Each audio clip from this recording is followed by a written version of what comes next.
Hoje eu vou estar mostrando aqui pra vocês como criar uma pasta WinRAR com senha, certo? Primeiramente você vai clicar com o botão direito na sua área de trabalho.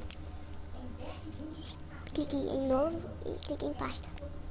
Você vai colocar um nome qualquer, só de exemplo.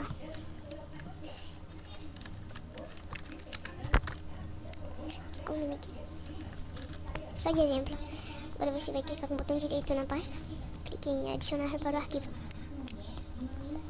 Clique em avançado. Clique em escolher senha. Você vai colocar uma senha. Abaixo você vai colocar a mesma senha. Marque essa opção, a segunda opção abaixo. Ok? E marque a primeira opção lá em cima. E dê outro ok. Automaticamente sua pasta WinRAR vai estar aqui. Você pode tentar abrir ela, porque ela vai pedir senha. Caso você erre senha, ele vai aparecer uma mensagem de erro. Aqui, de mensagem, você pode fechar ela e aqui não vai aparecer a pasta. Se você colocar a senha certa, colocar a senha correta, ele vai abrir e a pasta vai estar aqui. E é isso aí, pessoal.